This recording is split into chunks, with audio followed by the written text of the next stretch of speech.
Good afternoon. Can you all hear me okay? Well, welcome to Drake Law School. We're glad you're here, whether you're here in person or here virtually. This is one of the presentations that makes up the Drake Constitutional Law Center's Distinguished Lecture Series. If you could turn off any cell phones or other noise-making devices, that would be great. You'll notice your program lists our upcoming annual symposium on April 13th related to climate change and constitutions. Climate change and constitutions. So we really recommend and urge you to attend, and a diversity of views will be represented at that event. Also, I have to say, go Drake, given that our basketball team plays in the NCAA tournament tonight. So, okay, I'm especially pleased to introduce today's lecturer, Ronald Krotoszynski, John S. Stone Chairholder of Law and Director of the Faculty Research Faculty Research for the University of Alabama School of Law. One of his many distinctions is that he was a law clerk for the famous Southern Protector of Civil Rights, the Honorable Frank M. Johnson, Jr. of the U.S. Court of Appeals for the 11th Circuit. Ron was also an associate with Covington and Burling. Prior to being at Alabama, he served on the law faculty of Washington and Lee University with our former dean, Alan Vestal, and also at Indiana University School of Law. He's been a visiting professor of law at numerous other prestigious institutions, and he authored a seminal book titled The First Amendment in Cross-Cultural Perspective, a Comparative Legal Analysis of Freedom of Speech. As I gradually became more of a comparativist, that book became absolutely essential reading for me and for my research. Professor Krotoszynski is one of the world's preeminent scholars of freedom of expression. So without further ado, let me present Professor Ronald Krotoszynski.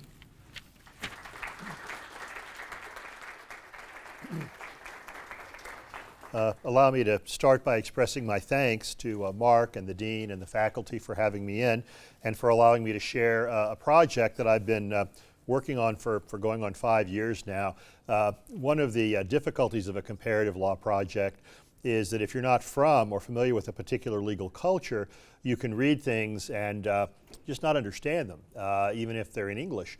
And so it's really important, I think, to road test ideas in the jurisdictions that you're writing about. And of course, because of that little thing called COVID, international travel was impossible, and it wasn't, literally wasn't lawful for me to go to South Africa or the United Kingdom to road test the chapters in this book. But better late than never, and a little later than I'd hoped, Free Speech, a Civic Structure, a comparative analysis of how courts and culture shape the freedom of speech, will be published by Oxford University Press later this semester. I think in May, if I hold up my end of the bargain in terms of returning the copy-edited chapters. So my remarks today, Free Speech, a Civic Structure, a comparative legal analysis of the very limited relevance of constitutional text in securing the freedom of speech, involves a fairly basic question of constitutional law and structure, and one that I think most people sort of take for granted. The natural assumption, and a widely held assumption by both law professors, judges, and lay people alike, is that words matter in legal texts. What is true of legal texts in general should hold doubly true of constitutional texts. But is this really the case as an empirical matter? And should it be the case as a normative matter? Each question could have a different answer. It might be the text should matter, but does not, or that it's irrelevant in practice, but that we should still pretend the text does matter for other instrumental reasons, institutional legitimacy being among them, giving the judge a fig leaf to explain a decision. But if text isn't particularly efficacious in constraining judicial discretion, this fact of constitutional life would have very important implications for how we think about constitutions, constitutional design and drafting, and constitutional interpretation within the courts. For example, some places that have guarantees of freedom of expression don't really stand behind them very well. I'll give you some salient examples: China, Russia, Hungary, Poland. And places without them vindicate speech rights through judicial review with some consistency and regularity. Australia and Israel come to mind. We'll hear more about free speech in those jurisdictions shortly. My forthcoming OUP book, Free Speech, a Civic Structure, How Courts and Culture Shape the Freedom of Speech, seeks to investigate the relevance of text to expressive freedom, in particular to the freedom of political speech. To what extent, if at all, does a Constitution's text matter to the quotidian adjudication of human rights claims by constitutional courts? Stated differently, are other factors more reliable indicators of the relative strength or weakness of free speech rights within a particular jurisdiction than the text or absence of text in a local constitution or statutory Bill of Rights? What really determines the scope and vibrancy of expressive freedoms on the ground? Text, judges, socio-legal culture, all of the above, none of the above? Based on my research, I believe that we'd have a First Amendment in the U.S., a First Amendment doctrine anyway, even if we didn't have a First Amendment in the Bill of Rights. In other words, U.S. courts would have implied a right to freedom of expression as a structural necessity in a democratic polity. How do I know this? Because we see this phenomenon in other democratic societies where the local constitution omits a free speech guarantee, or where there isn't a written constitution as such at all. Three possible answers to the question about the relevance of text, I think, present themselves. Words never matter, words always matter, and words sometimes matter, or it depends. Of course, one needs to be careful about making totalizing statements about how the world works without any empirical evidence that normative claims about how it should work actually bear out in practice. This is where comparative law can be particularly useful, in my view. It permits us to test universalist claims that may actually be a product of a single, meaning our own, socio-legal culture. There's also a question of the relationship of courts to socio-legal norms and cultural expectations. Michael Klarman at Harvard Law School has famously and I think persuasively shown that the U.S. Supreme Court, at least perhaps until the last 2 years, does not ever stray very far out of step from elite public opinion on central questions of morality and politics and human rights. Desegregation, gender equality, same-sex marriage, all of the Supreme Court decisions at the time they were rendered were in accord with prevailing policy within the, or policy preferences within the ABA set. There's an obvious answer too, I think, regarding the question that I just posed. Text is plainly sometimes relevant, so it depends. But that simply moves the goalpost to a second question. Well, it depends on exactly what. My research project has yielded some potentially useful insights in answering that question. I deployed a comparative legal analysis of the freedom of speech in nations that feature written free speech guarantees and also in jurisdictions that lack such guarantees. The existence of politically independent courts, ideally vested with the power of judicial review, was a necessary precondition for inclusion of the countries that I studied. A place like China or Cuba, hopefully the mic doesn't go out, did not make the initial cut for inclusion because pervasive political controls over the courts render the courts simply another set of political institutions. They lack a meaningful checking function of the political branches of government. I selected 2 jurisdictions with constitutional texts that safeguard freedom of expression expressly, the US and South Africa, one with a statutory text, the United Kingdom and the Human Rights Act 1998, and 2 without a relevant text at all, Australia and Israel. What does my research show? For starters, places with constitutional texts feature courts that ignore the text in favor of dynamic or living tree constitutional interpretation. The United States and South Africa are prime examples of this phenomenon, as I will explain. The same holds true for statutory bills of rights. The United Kingdom provides an example of that. Does the absence of text preclude judges from protecting expressive freedoms? In a word, no, it does not. The 2 best candidates for nations that lack a textual constitutional guarantee of free speech, but nevertheless feature judicial review to safeguard it, are Australia and Israel. It can be misleading to speak of a written versus unwritten text because a written text can be a sort of fetish or totem, like Linus's security blanket in Peanuts. He needs the blanket, or he thinks he needs the blanket in order to maintain his equilibrium and self-actualization. But the fact is that Linus inherently has the ability to deal with the trials and tribulations of life with or without the blanket. Text is a kind of blanket for judges. It gives them a peg on which to hang their hat to justify results that might produce social distinction or dissent. My thesis is that free speech law is invariably a kind of common law enterprise. Free speech rules cannot be successfully codified. Or to state the matter more precisely, no democratic polity that I have studied has managed to do this. Like the cosmic turtle, the universe sits on the back of an elephant. Where is the elephant standing on a turtle? What's the turtle standing on? Its turtle's all the way down. With respect to freedom of expression, its judges all the way down. The first Justice Harlan, in fact, was an out and proud common law constitutionalist. He used the text as a starting point, but never as the ending point, for ascertaining constitutional constraints on the government, flowing from the concept of due process of law, which is a concept that in turn flows directly from the law of the land clause in Magna Carta. Judges have a duty to identify and safeguard deeply rooted legal traditions that define and help to constitute a political community. And these traditions and practices evolve and change over time.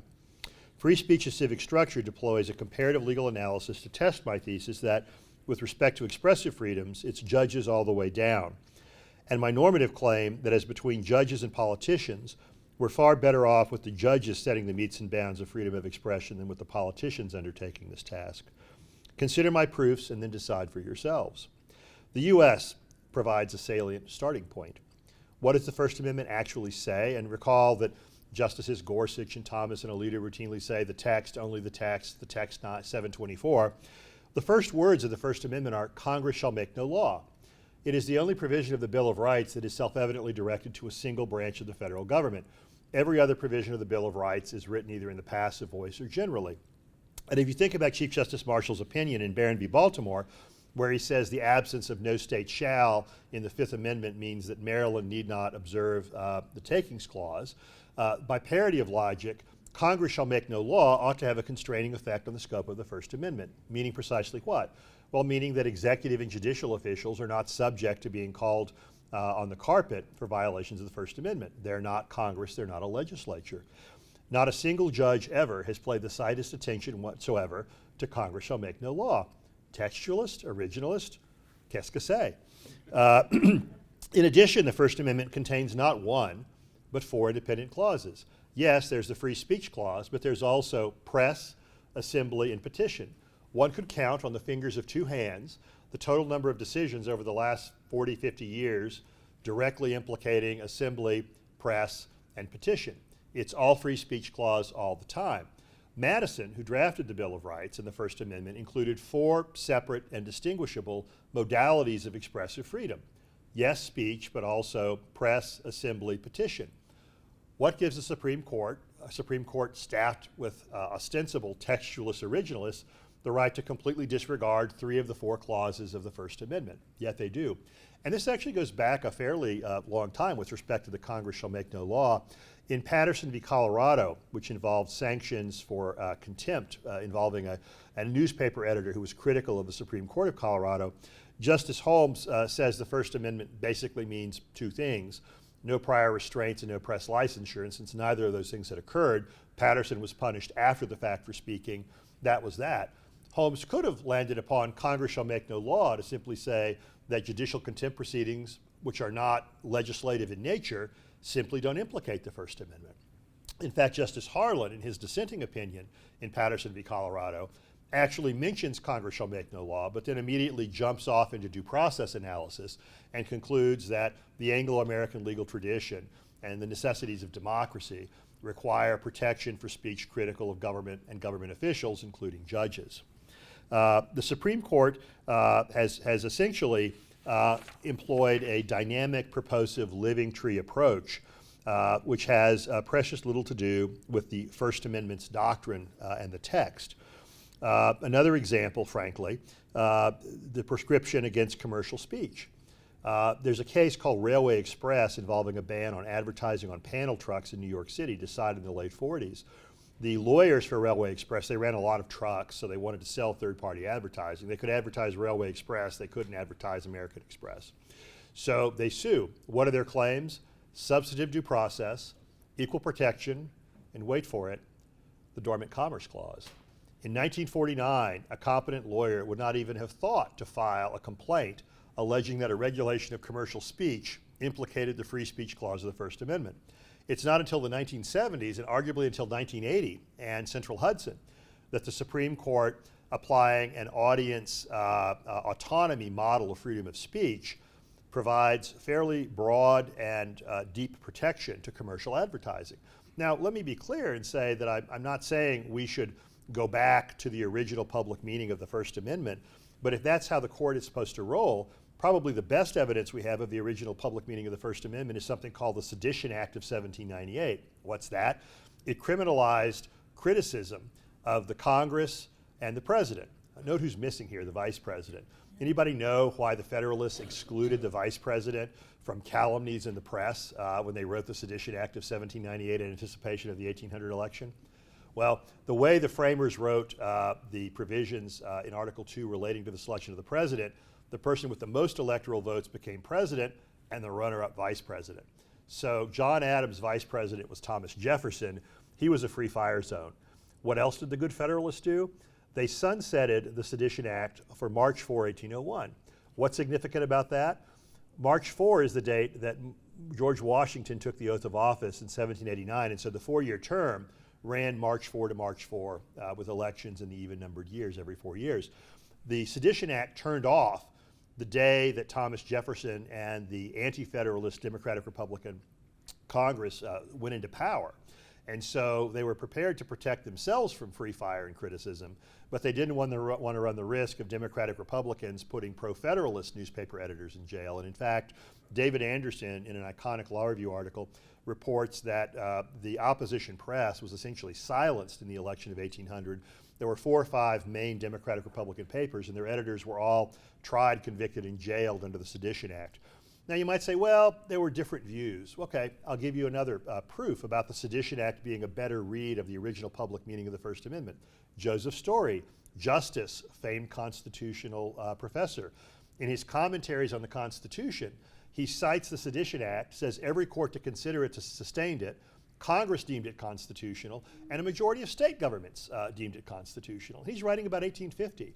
So you get all the way to the mid-19th century with the settled understanding being that the Sedition Act is consistent with the First Amendment. And what does the Sedition Act reflect? It reflects Blackstone's understanding of the freedom of speech in his commentaries, and that means the freedom of speech means 2 things. No press licensure, no prior restraints. That also makes sense of the phrase, Congress shall make no law. Blackstone wrote that Parliament couldn't make a law legitimately, consistent with the common law tradition in England, that imposed press licensure or that imposed prior restraints. So if we're trying to get a textualist, originalist, public meaning gloss on the First Amendment, it probably means what John Adams and the Federalists, or should mean what John Adams and the Federalists said it means. But our courts, including our conservative FedSoc members of the current Supreme Court, have little or no patience and make really no effort to constrain themselves to the original public meaning or text of the First Amendment. In fact, among the most aggressive and enthusiastic proponents of protecting commercial speech are judges like Clarence Thomas, Antonin Scalia, and Neil Gorsuch. And again, as between a dynamic, purposive interpretation that treats the First Amendment and all of its clauses conjunctively as a general prescription against content, viewpoint, and speaker-based censorship, I'm all for it. But the text of the First Amendment has 4 clauses. Each clause ought to do something. That's just basic statutory interpretation. And the current approach, the anti-censorship audience autonomy theory of the First Amendment, doesn't have a lot of support in the historical record. So we have a text, but the First Amendment has very little to do with First Amendment doctrine. South Africa features a constitution with 3 lodestar human rights values, namely dignity, equality, and freedom. And freedom is defined, I think, narrowly to encompass false imprisonment, torture, medical experimentation. Where am I getting this? Section 37 of the 96 Constitution prevents Parliament from derogating from certain rights. There are only 3. And what are they? The dignity guarantee, the equality guarantee, and Section 12, which protects certain aspects of freedom, namely physical integrity, freedom from false imprisonment, freedom from involuntary participation in medical experiments. In a time of war or national crisis, Section 16, which is the free speech guarantee, can be turned off. It is derogable. The only 3 provisions of the Constitution that Parliament can't touch, even in a time of existential national crisis, are dignity, equality, and Section 12 aspects of human freedom. In addition, the Constitution of South Africa over and over again talks about dignity, equality, and narrowly defined human freedom as being the animating values of the Constitution and requiring the courts to interpret everything else consistently and in a process that advances those values. Free speech is not one of these apex human rights values, and these are not just values, they're also substantive rights. So what has happened? The Constitutional Court has elevated speech to a co-equal status with dignity, equality, and human freedom in cases like Khumalo and Kwalane. Despite clear textual signals that exist for subordinating speech and other expressive freedoms to dignity, equality, and limited access to freedom, the courts have decided that democratic self-government requires free and open, sometimes offensive or upsetting political discourse. And while in Khumalo, Justice Cato Reagan says speech doesn't have a higher status on the hierarchy of human rights in South Africa, she says it has a co-equal status. The framers of the '96 Constitution did about everything they possibly could to tell the courts speech is inferior or subordinate to, in relative terms anyway, equality, dignity, and human freedom. And in fact, Section 9, which is the equality guarantee, creates a mandatory duty on the part of the government to enact legislation to protect and secure the equality of all persons in South African society. Section 16, the free speech guarantee, expressly excludes incitements to racial hatred, religious hatred, sex-based hatred. And so there are clear signals that the Parliament of South Africa should have a relatively free hand in regulating hate speech. What does the Supreme Court of Appeal and the CCSA, the Constitutional Court of South Africa, do in Kwalane? Well, the Supreme Court of Appeal strikes down Section 10 of the Equality Act in toto.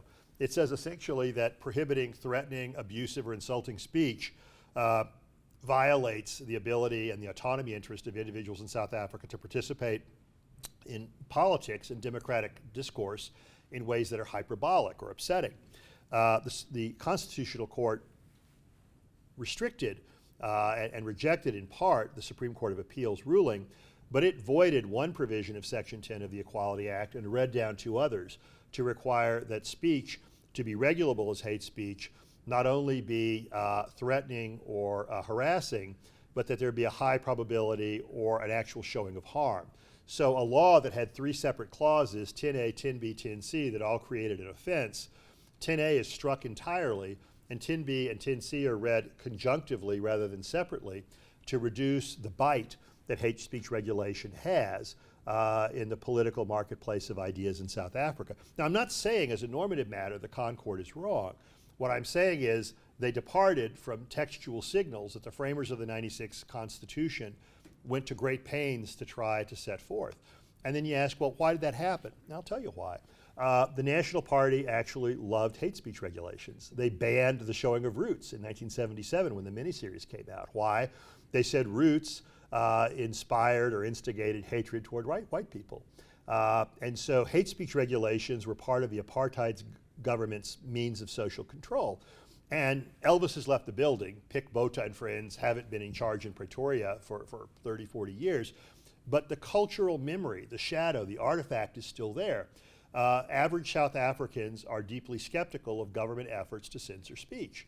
And so the Concord, part of the broader legal culture, expresses and elevates speech and limits efforts to regulate hate speech in order to vindicate this cultural expectation of being able to use hyperbolic language incident to political discourse. Indeed, the CCSA is far more skeptical of hate speech regulations than the European Court of Human Rights. That should be astonishing to you. The European Court of Human Rights actually has held that hate speech constitutes an abuse of rights under Article 17 of the European Convention and doesn't even engage Article 10, which is the First Amendment analog in the European Convention on Human Rights to our First Amendment. So South Africa, given its horrific history of apartheid, you would think would have a very deferential court that would respect the authority of Parliament to enact reasonable legislations aimed at eradicating hate speech and promoting equality. That's not how it works. How about the UK? Now, the UK does not have a written constitution as such, and it doesn't have an entrenched Bill of Rights. What it does have is something called the Human Rights Act 1998, and it incorporates the European Convention on Human Rights into domestic British law. This includes Article 10 of the European Convention on Human Rights, which I mentioned a moment ago. It came into force on October 2, 2000. Now, you would think when you go from free speech as a social norm or general principle of the common law to an entrenched right, that there would be an upgrade, right? And that cases implicating speech would be more solicitous of speech claims after October 2, 2000 than before. They are not. There are areas of British law, such as privacy law, procedural due process, where the rights are significantly upgraded in the British courts by dint of the HRA 98. That is simply not the case for free speech. In fact, if you look at Public Order Act cases, and the Public Order Act is a fairly noxious law. Section 5, prior to 2013, said that if you go in public and you utter threatening, abusive, or insulting speech, the police can arrest you. Now, the penalties aren't terrible, fines of 100 to 300 pounds, but the principal flaw in the Public Order Act is that it silences speech and speakers and renders them invisible. When Queen Elizabeth had her state funeral and when Charles had his coronation, an organization called Republic organized mass protests in London. They were arrested both times in mass, and they were eventually released. They were no prode, but their protest was rendered invisible to the throngs that had gathered to celebrate the funeral of Elizabeth II and the coronation of Charles III. And in 2013, the word insulting was taken out, but Theresa May, later Prime Minister, then Home Secretary, told the House of Commons that the Director of Public Prosecutions could find no case for insulting speech under the Public Order Act that would not also have been prosecutable and subject of a conviction for abusive speech. So the UK has what we might call mandatory civility norms. And if you oppose the wars in Afghanistan and Iraq, and on Decoration Day, November 11, which is a very big deal in the UK, actually was there last year, November 11, and got one of the paper poppies. So poppy burning is right up there in England with flag burning in the US. And some people opposed to UK's participation in the Iraq and Afghan wars under Tony Blair had the audacity to burn poppies in the mid-2000s. They were arrested, tried, and convicted of Section 5 actions. There was not a scintilla of evidence that anyone was upset, and there were troops who were engaged in Decoration Day, Armistice Day celebrations. They were completely unconcerned about the poppy burning. Yet the poppy burning was the subject of a criminal conviction under the Public Order Act 86. If you look at Public Order Act cases pre-2000 and post-2000, there is not a scintilla of difference. There's no thumb on the scales whatsoever in favor of speech.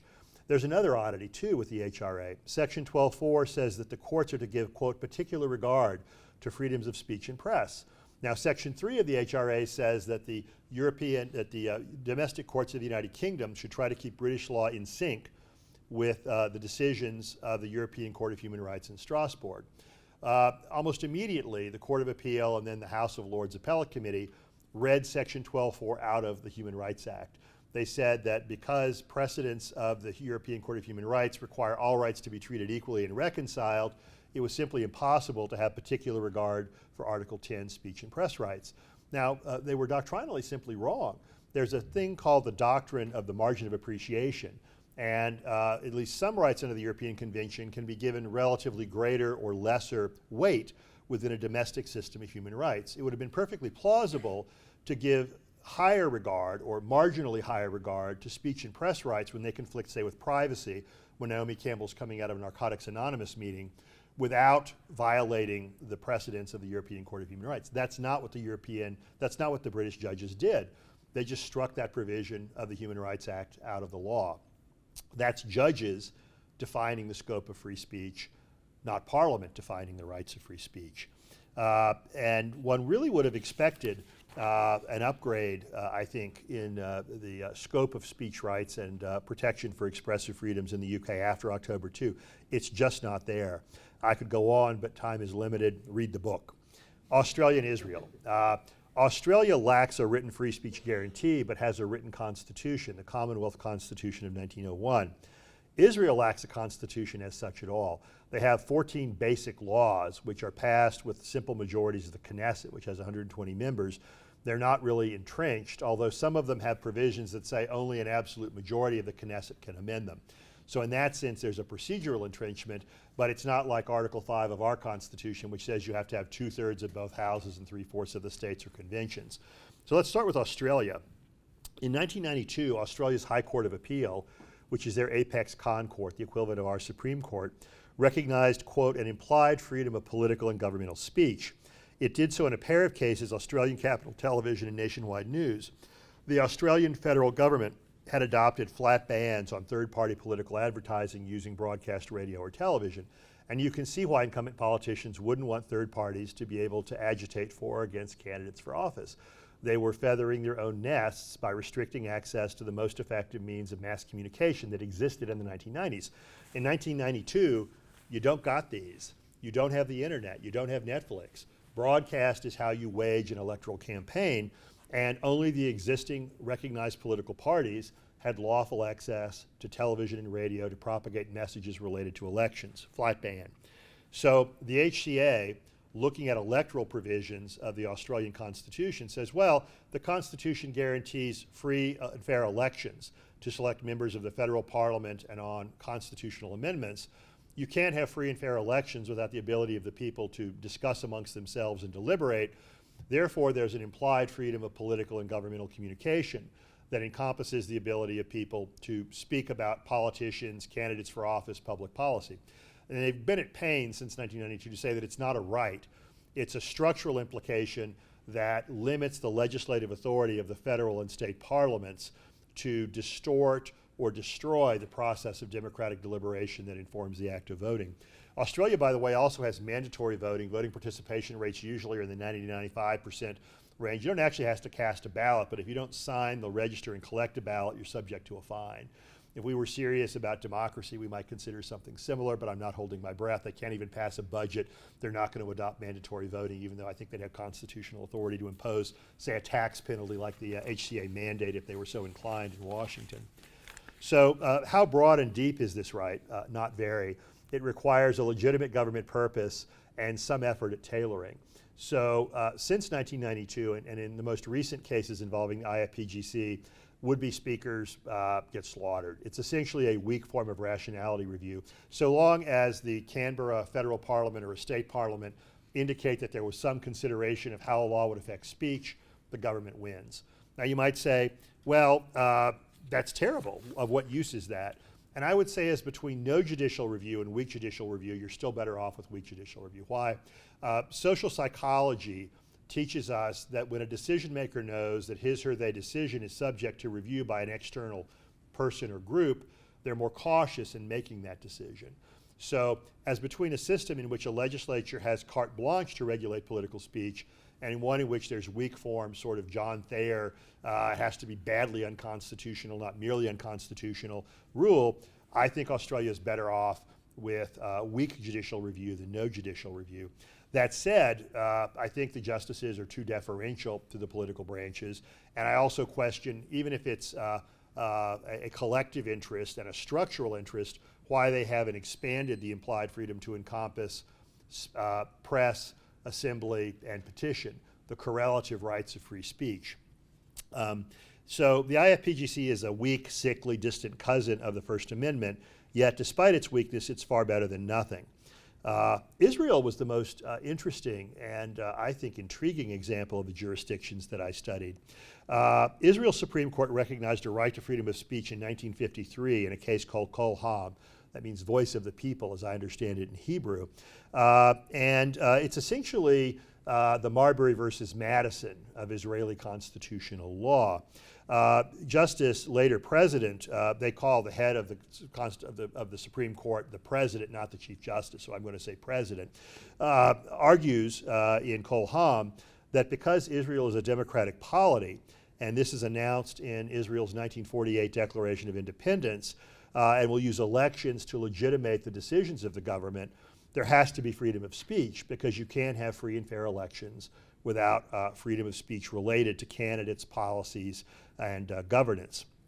Now, to be fair, the Supreme Court of Israel was far from consistent or reliable in applying Kol Ham and a requirement of showing probable harm associated with speech from 1953 to 1986. But with Aaron Barak joining the Supreme Court of Israel in the mid-'80s through the present, the Supreme Court of Israel has been fairly fierce and vigilant in protecting freedom of speech by reading down statutes and regulations that impact freedom of speech unreasonably. And it's not limited like Australia. I thought, well, it'll be limited to political speech. Nope.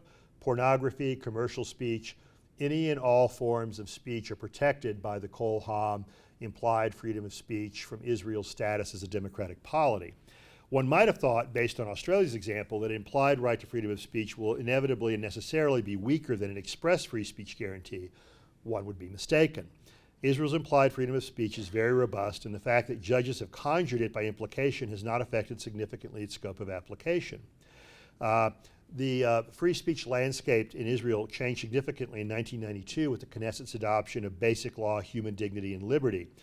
It provides a textual hook and a basis for strong form judicial review, that is to say, invalidating conflicting regulations and statutes rather than revising them through a saving construction, for speech that is related or that implicates human dignity.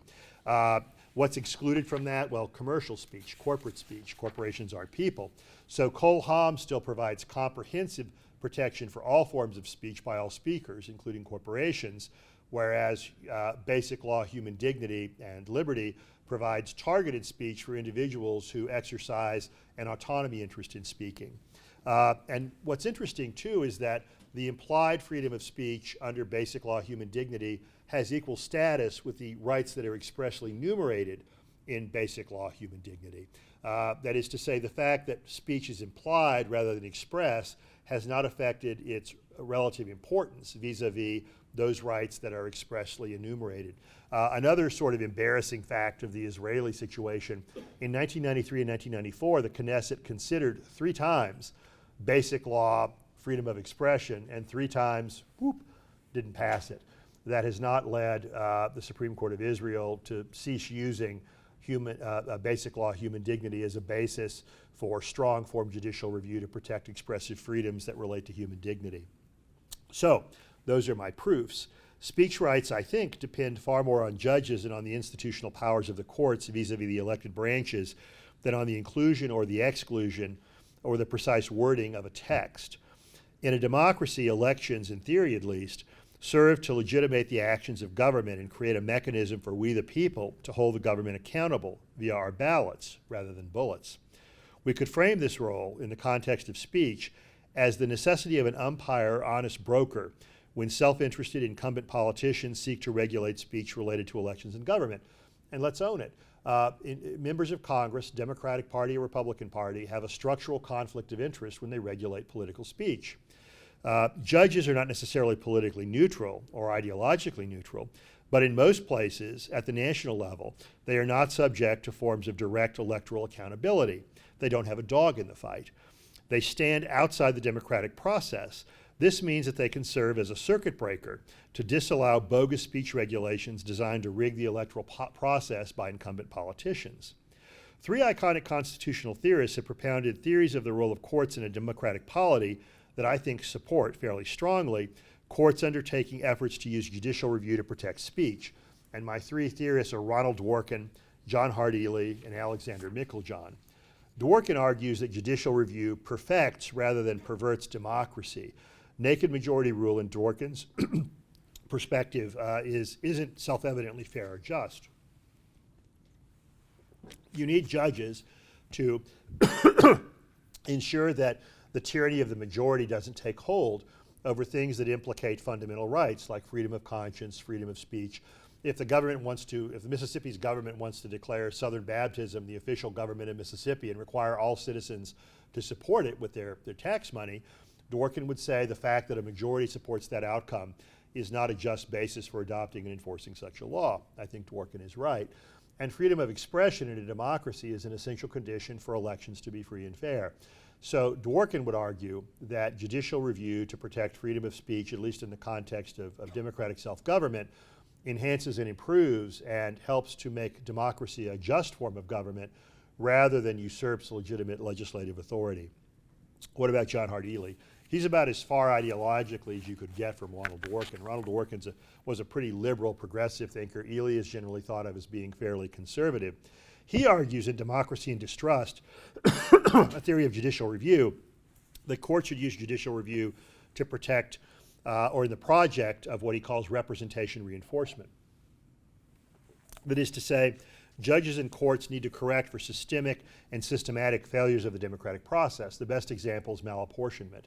That is to say, if Alabama apportions state legislative districts, giving every county one House seat, you could have a county with 5,000 people electing a House member, and Jefferson County with 500,000 people electing one House member. It's clearly not just or democratic, little d democratic, for 5,000 people to have as much say-so in Alabama's State House of Representatives as 500,000 people in Jefferson County, where Birmingham is located. So the question then becomes, is judicial review to protect the marketplace of political ideas representation reinforcing? I would argue that it is. Again, there's a structural conflict of interest for an incumbent politician. I mean, what does an incumbent politician want most? Re-election. And if writing speech regulations to hobble the opposition enhances prospects for re-election, just as a malapportioned legislature won't reapportion itself because it's the right thing to do. If you're looking for politicians to routinely channel altruism, it's going to be like waiting for Godot. It's not going to happen. And so a good argument can be mounted, I think, under Ely's theory of representation reinforcing judicial review, for judicial review, at least in the context of political speech, to disallow efforts by incumbent politicians to distort the operation of the electoral process. How about Alexander Meiklejohn? Well, he is arguably the foremost proponent of the democratic self-government theory or justification for judicial review to protect the freedom of expression. His iconic book, Free Speech and Its Relation to Self-Government, 1948, provides an extended normative argument for the absolute necessity of freedom of speech in a democracy. So from Meiklejohn's perspective, it's essential that citizens be active, engaged, well-informed, that they be able to consult whatever information they want, and that we come together. He sort of uses a New England town hall as his model to discuss the issues of the day, the candidates seeking public office, and how best we should govern ourselves. And he says if you're in a democracy, it's not enough if some pointy-headed academic like me or some scientist or some bureaucrat has the information necessary to good government policy. He says the voters must have it, all of them. And from that perspective, judicial review in the aid of speech related to democratic self-government is self-evidently a structural necessity for democracy and democratic self-government to be plausible, for it to be legitimate. All three of these thinkers, Dworkin, Ely, and Meiklejohn, use different roads but arrive at the very same place. Judges must use judicial review to prevent self-interested politicians who suffer from a structural conflict of interest when regulating political speech from feathering their own nests.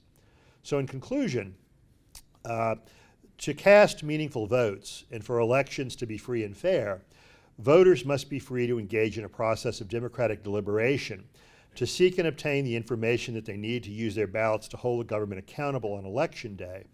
It is impossible to claim a commitment to democracy in the absence of the freedom of political speech. It should not be surprising that judges serving on constitutional courts have universally recognized the need for them to police efforts to distort, disrupt, or destroy the process of democratic deliberation, essential to creating and maintaining a system of democratic self-government, to animating it. Free and open information flows serve as the very lifeblood of a democratic society. And the autonomy of citizens to find and disseminate information that they believe, not the government, they believe relevant to holding government accountable on election day is a critical aspect of the process of democratic deliberation. Accordingly, any limit on the scope of freedom of political speech presents an unacceptable risk of government using state power to distort or even to control the very process that supposedly serves as a means of holding the government accountable to we the people. Judges facing this reality of democratic life invariably will conclude that courts have a role to play, a critical role to play, a crucial role to play in facilitating democratic self-government by protecting the freedom of speech through both weak form and strong form judicial review. In sum, with regard to speech, it's judges all the way down. And this is a good thing, not a bad thing. I'll stop there and take whatever questions you have.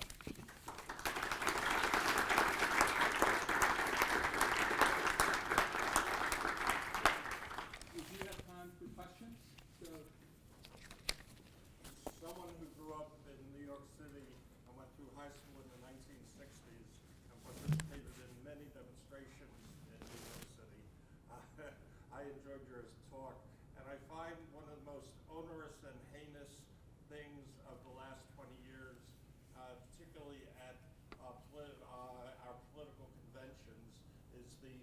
free speech zone. Oh, And where they literally cage the people from the other party, sometimes a half mile or a mile away from the convention, and they're giving the right to speak freely in these caged-off areas where there's no press and nobody from the convention can hear them.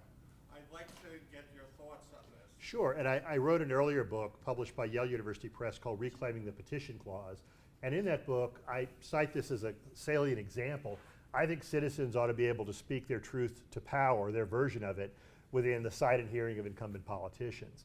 And so just to sort of lay out what's going on here, and we're going to have the national nominated conventions, the organizers set up free speech free zones, which encompass a couple square mile. And it's not just a Republican thing, it's a Democratic thing too. John Kerry's convention in Boston featured a 2-mile square block. Now, if I wanted to wear a t-shirt that said, "Go Kerry" or "Team Kerry," that'd have been fine.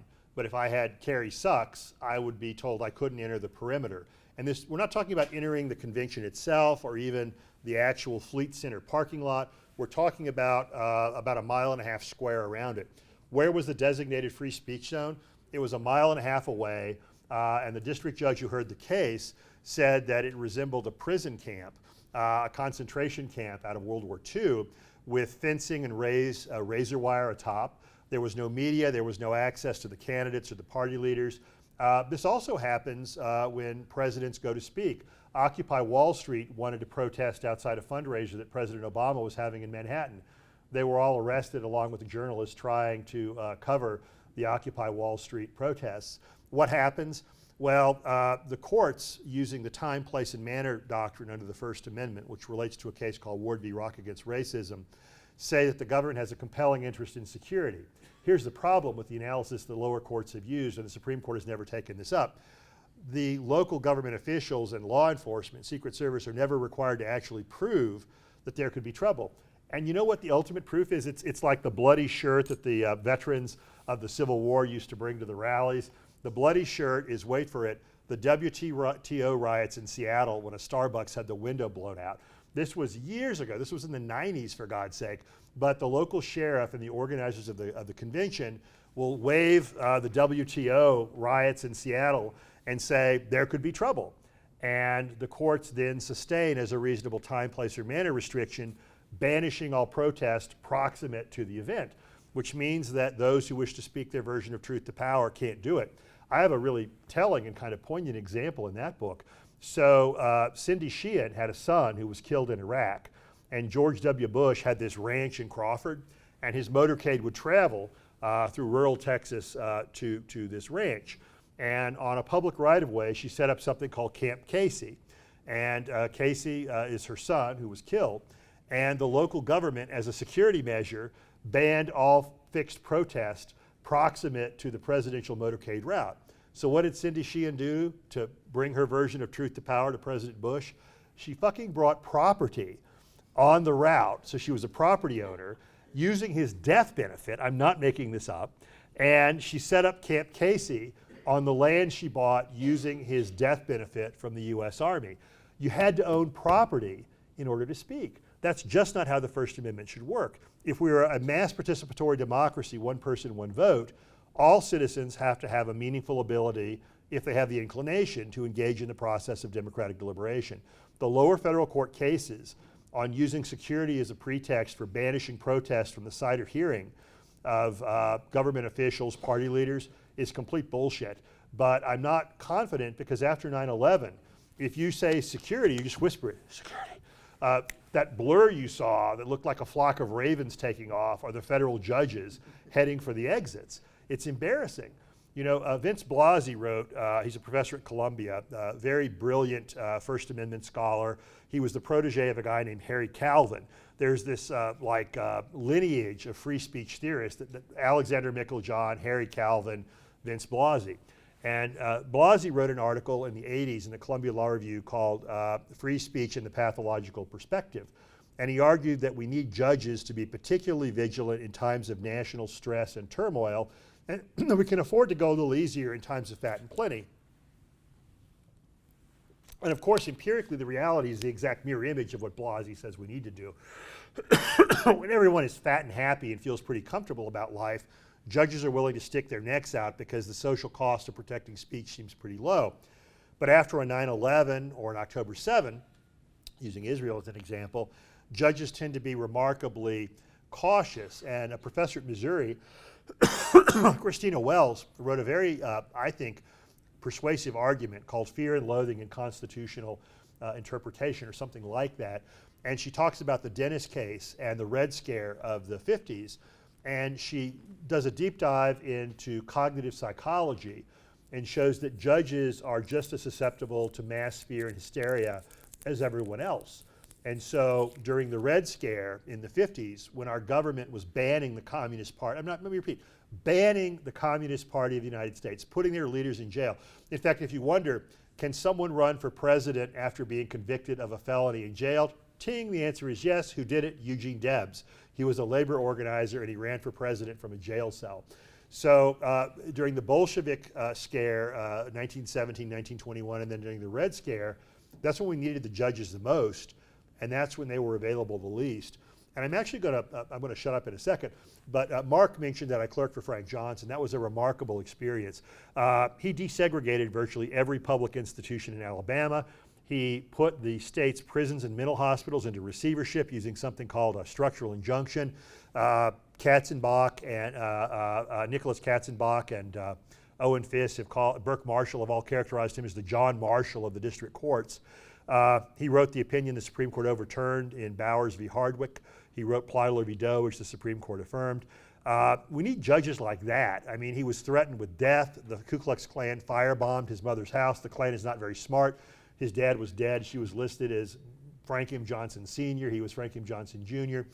But we had the good fortune of judges in the Deep South who were committed to the rule of law and enforcing the Equal Protection Clause, and Johnson did that. We need judges who are willing to stick their necks out to defend constitutional values when the outcome of doing that may not seem certain, and we don't have enough of them.